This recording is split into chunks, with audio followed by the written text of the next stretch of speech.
नमस्कार, आप देख रहे हैं इंडिया न्यूज हरियाणा। आपके साथ मैं अभिषेक पांडे। बुलेटिन की शुरुआत करेंगे और खबरों को रुख करेंगे सीधे फटाफट अंदाज में। प्रदेश में आपातकालीन सुविधाओं को दुरुस्त करने के लिए पंचकुला में स्टेट इमरजेंसी रिस्पांस सेंटर बनाया गया है, जिसका शुभारंभ मुख्यमंत्री मनोहर लाल ने किया। स्टेट रिस्पांस सेंटर में मुख्यमंत्री मनोहर लाल ने डायल 112 की शुरुआत की। इस सेवा से शुरू होने से अब 24 घंटे पुलिस शिकायत सुनेगी और 15 से 20 मिनट में मौके पर पुलिस पहुंचेगी। नागरिकों की सुविधा के लिए डायल 112 पर हिंदी, अंग्रेजी, हरियाणवी और पंजाबी में शिकायत दर्ज करवाने की सुविधा मुहैया कराई जाएगी। पंचकुला कमांड सेंटर से सभी जिलों की निगरानी की जाएगी। इसके लिए कमांड सेंटर में 5000 कर्मी काम करेंगे। डायल 112 के साथ साथ सीएम मनोहर लाल ने 640 इमरजेंसी रिस्पांस व्हीकल को भी पुलिस के बेड़े में शामिल किया। दिल्ली हरियाणा के बीच पानी को लेकर खींचतान कृषि मंत्री जेपी दलाल ने कहा कि दिल्ली को उसके हक से ज्यादा पानी दिया जा रहा है। दिल्ली हरियाणा ने कभी पानी के नाम सरकार को बदनाम किया है तो कभी किसानों को पराली के नाम पर बदनाम किया है। दिल्ली और हरियाणा के बीच पानी को लेकर विवाद गहराता जा रहा है। नागली चौधरी विधायक अभय सिंह यादव ने कहा कि दिल्ली लगातार बढ़ा रही है पानी की मांग। दिल्ली की मांग बढ़ने से दक्षिण हरियाणा में पानी की किल्लत है। विधायक अभय सिंह यादव ने कहा है कि पानी के लिए हरियाणा पर ही दबाव क्यों बनाती है दिल्ली। उत्तर प्रदेश और उत्तराखंड से भी की जाए मांग। अभय यादव ने कहा कि सुप्रीम कोर्ट भी दिल्ली की मांग को खारिज कर चुका है, इसलिए वो दिल्ली की मांग पर पुरजोर विरोध करते हैं। केंद्र नया प्रभार मिलने के बाद केंद्रीय राज्य मंत्री कृष्णपाल गुर्जर पृथला स्थित नयनपाल रावत के कार्यालय पहुंचे, जहां पर उन्होंने कहा कि आज वो लोग किसानों के समर्थन में बोल रहे हैं जिन्होंने किसानों की फसल और जमीनों को लूटा है। नया प्रभार मिलने पर कृष्णपाल गुर्जर ने कहा कि मोदी सरकार का लक्ष्य केवल देश की सेवा करना है और पूरी टीम इस कार्य में जुटी हुई है। वहीं मंत्रिमंडल विस्तार को लेकर गुर्जर ने कहा कि मंत्रिमंडल विस्तार मुख्यमंत्री के क्षेत्राधिकार की बात है, जहां चाहे कर सकते हैं। किसान नेता गुरनाम सिंह चढ़ूनी इंदौर पहुंचे, जहां पर उन्होंने कहा कि मौजूदा सरकार में सिर्फ 3% लोगों ही की आमदनी बढ़ी है। मिशन पंजाब को लेकर चढ़ूनी ने कहा कि हमारा उद्देश्य है कि जनता की सरकार आए। जो सत्ताधारी लोग हैं वो वोट के लिए कुछ भी करा सकते हैं। अंबाला की मेयर शक्ति रानी शर्मा आज एक्शन मोड में दिखाई दे रही है। मेयर शक्ति रानी शर्मा गुरु गोविंद सिंह लाइब्रेरी का निरीक्षण करने पहुंची। लाइब्रेरी के निरीक्षण के दौरान मेयर शक्ति रानी शर्मा ने लाइब्रेरियन और पढ़ाई करने आए बच्चों से बातचीत की। साथ ही उन्होंने लाइब्रेरी की जरूरतों और कमियों के बारे में जानकारी दी। इस दौरान नगर निगम के अधिकारी भी मौके पर मौजूद रहे। मेयर शक्ति रानी शर्मा ने मौके पर ही लाइब्रेरी में सफेदी, पंखे, लाइट, इन्वर्टर, माली और अन्य समस्याओं को दुरुस्त करने के निर्देश दिए। लाइब्रेरी का औचक निरीक्षण करने के बाद मेयर शक्ति रानी शर्मा ने रेलवे रोड और कपड़ा मार्केट में गंदगी की समस्या को मौके पर जाकर देखा और तुरंत इसके निदान के आदेश दिए। फरीदाबाद में आंगनबाड़ी वर्कर्स ने लघु सचिवालय में विरोध प्रदर्शन किया और सरकार के खिलाफ नारेबाजी की। प्रदर्शनकारी आशा वर्कर का कहना है कि नए सॉफ्टवेयर के लिए सरकार मोबाइल और नेट उपलब्ध कराए। तेल कंपनियों ने एक बार फिर से बढ़ाए तेल के दाम। पेट्रोल के दाम में 28 पैसे प्रति लीटर की बढ़ोतरी। दिल्ली में पेट्रोल की कीमत अब 101 रुपये 19 पैसे हो चुकी है। गौरतलब है कि 4 मई के बाद से अब तक पेट्रोल के दाम 39 बार बढ़ाए जा चुके हैं। हालांकि तेल कंपनियों ने डीजल के दाम घटाए हैं। आज डीजल के दाम में 16 पैसे प्रति लीटर की गिरावट हुई है। कैथल के रेलवे गेट बाजार में एक दुकान के मालिकाना हक को लेकर दो गुटों में झगड़ा हो गया। इस दौरान जमकर मारपीट और लाठी डंडे चले। दुकानदार सनी का कहना है कि वो उसकी पुश्तैनी दुकान जिसके आगे वो रेहड़ी लगाता है, लेकिन रिंकू नाम का शख्स ने करीब 8 लोगों के साथ हमला कर दिया।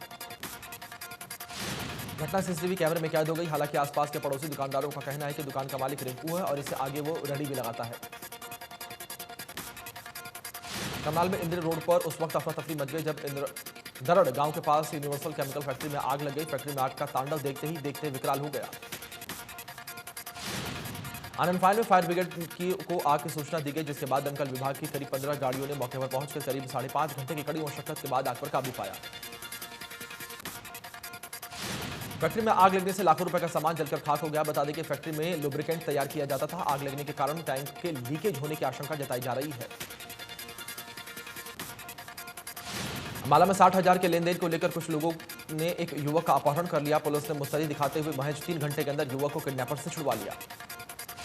पुलिस ने अपहरण करने के मामले में 3 लोगों को गिरफ्तार कर लिया है। जांच अधिकारियों ने बताया है कि आरोपी ने युवक के साथ मारपीट भी की है। करनाल के कछवा पुल के पास पश्चिमी यमुना नहर में एक युवक ने छलांग लगा दी। नहर में युवक की तलाश जारी है। बताया जा रहा है कि नहर में छलांग लगाने से पहले युवक ने पीसीआर वैन में आए पुलिसकर्मियों से कुछ बातचीत की थी, जिसके बाद युवक ने नहर में छलांग लगा दी। नीलोखेड़ी में दिल्ली अमृतसर नेशनल हाईवे पर शामगढ़ गांव के पास एक ट्रॉले ने ट्रक को टक्कर मार दी। हादसे में ट्रक के नीचे कुचलने से एक युवक की मौत हो गई, जबकि एक युवक घायल बताया जा रहा है। राहगीरों ने बताया कि एक ट्रक का टायर फटने के चलते ट्रक रोड पर खड़ा था, जिसके ट्रेले ने टक्कर मार दी, जिसके चलते भीषण हादसा हुआ।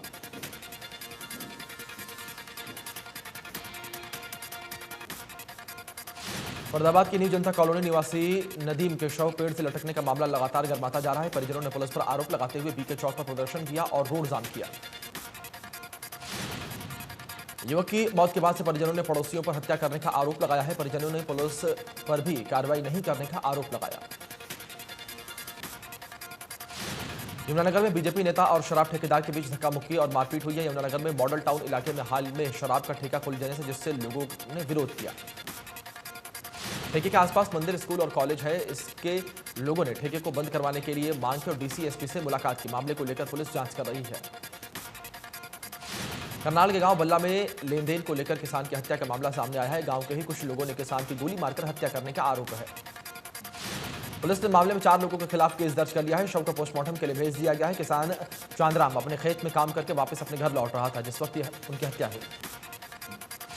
गुरुग्राम के कन्हैया के पास बनी झुग्गी में आग लग गई, जिससे झुग्गियों में रखा सामान जलकर राख हो गया। बताया जा रहा है कि आग शॉर्ट सर्किट की वजह से लगी। करनाल के सेक्टर 9 के जंगलों में तेंदुआ नजर आने के बाद से लोगों में दहशत है। हालांकि तेंदुए की तस्वीर अभी तक किसी कैमरे में कैद नहीं हुई है, लेकिन लोगों के बीच चर्चा है कि तेंदुआ देखा गया है।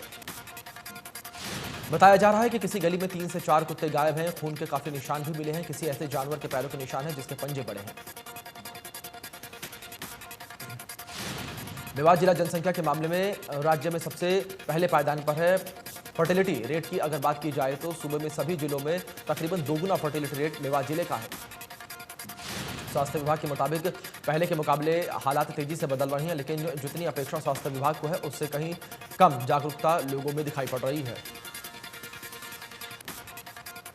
गुरुग्राम के बंधवारी लैंडफील्ड में आग लग गई। यहां पर गुरुग्राम और फरीदाबाद का कचरा डाला जाता है। दर्जनों गाड़ियों ने करीब 4 घंटे तक आग पर काबू पाने की कोशिश की।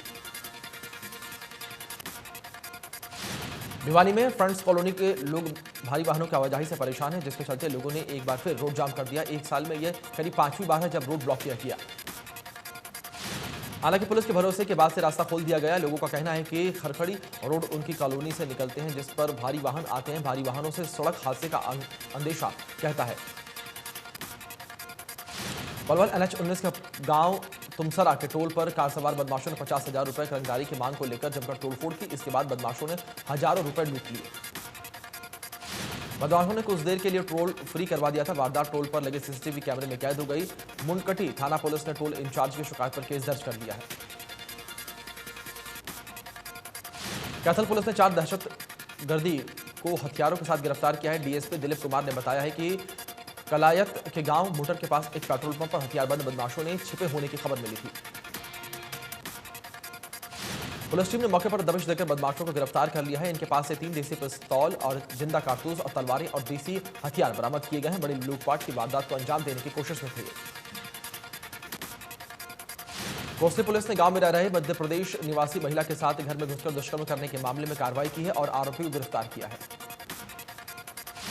पीड़िता का कहना है कि किराए पर रहती है और उसका पति मजदूरी करता है। वारदात के दिन पति किसी काम से बाहर गया हुआ था। वो घर पर अकेली थी। मौका पाकर आरोपी ने उसके साथ दुष्कर्म किया और फरार हो गया। कालका में एक ही परिवार के 6 लोगों समेत 7 को ट्रक ने रौंद दिया है। हादसे में मां बेटे की मौके पर मौत हो गई तो साई भीड़ ने ट्रक चालक की पिटाई कर दी।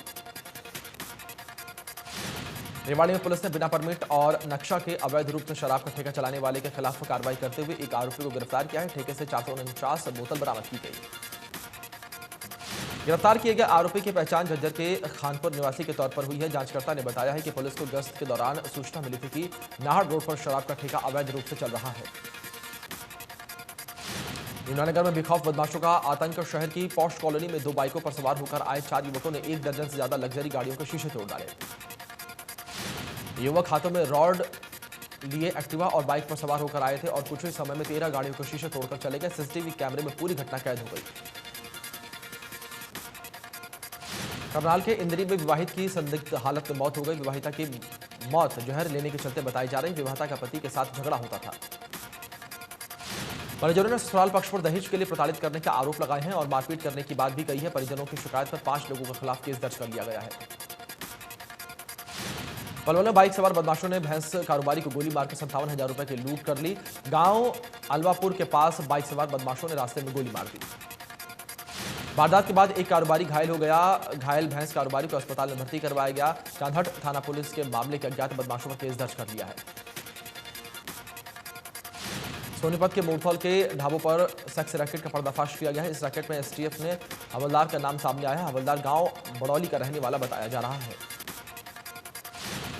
डीएसपी की टीम ने आरोपी हवलदार को गिरफ्तार करके जेल भेज दिया है। मामले में मुरथल के तत्कालीन थाना प्रभारी अरुण कुमार को निलंबित कर दिया गया है। मामले में अन्य पुलिसकर्मियों पर भी गाज गिर सकती है।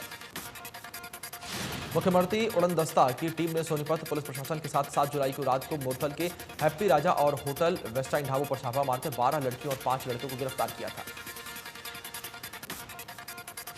गोहाना में सड़क हादसे में ड्राइवर और क्लीनर की मौत हो गई। गोहाना पानीपत हाईवे पर यह सड़क हादसा हुआ। पिकअप का टायर बदलने के दौरान टैंकर ने टक्कर मार दी।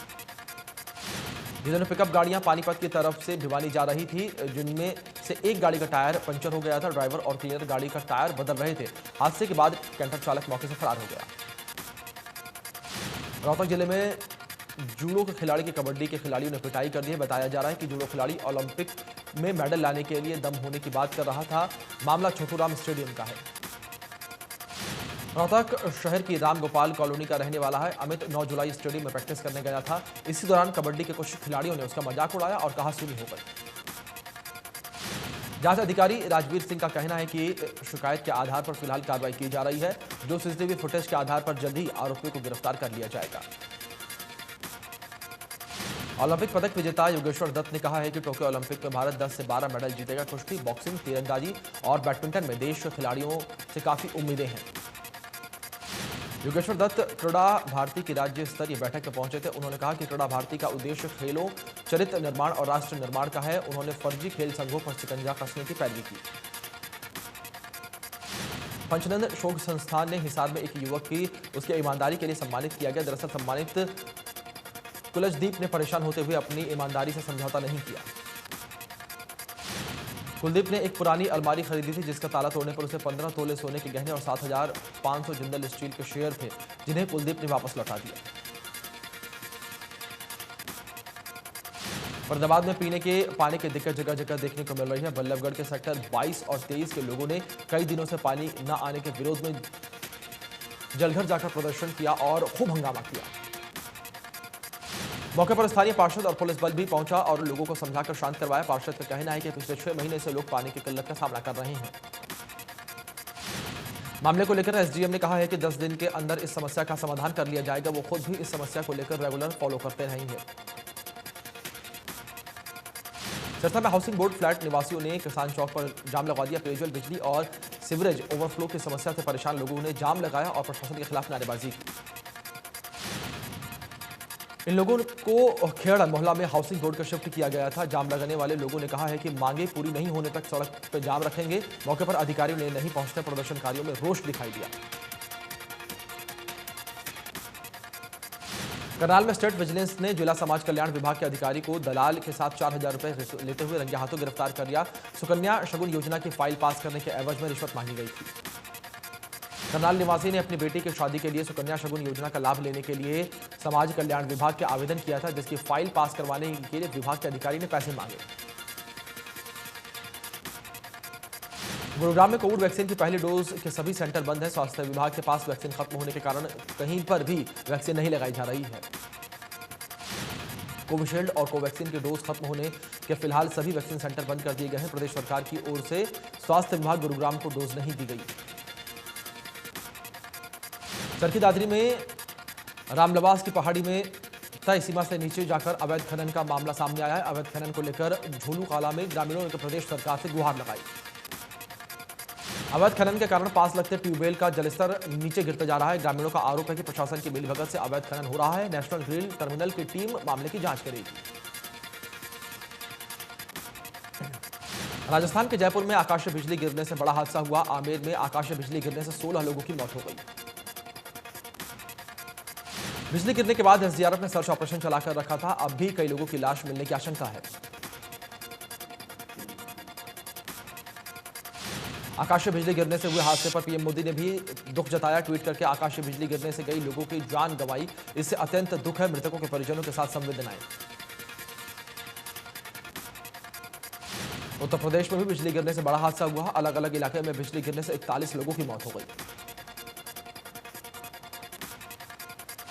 देश में कोरोना की दूसरी लहर पर लगाम लगी। एक दिन में सामने आए कोरोना के 37,645 नए मामले। कुल मरीजों की संख्या 3 करोड़ 8 लाख के पार। देश में एक दिन में 720 मरीजों की मौत हुई है। अब तक कोरोना से 4,08,792 लोगों की मौत हो चुकी है।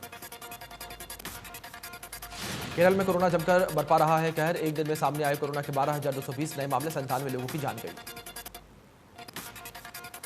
कर्नाटक में कोरोना की दूसरी लहर पर लगाम लगी। 24 घंटे में 1,978 नए मामले सामने आए। 56 लोगों की मौत हुई। तमिलनाडु में 24 घंटे में मिले 2,775 नए मामले। राज्य में अब एक्टिव केस 32,307। महाराष्ट्र में एक दिन में मिले 8,535 नए मामले। 24 घंटे में 350 लोगों ने कोरोना की वजह से अपनी जान गंवाई।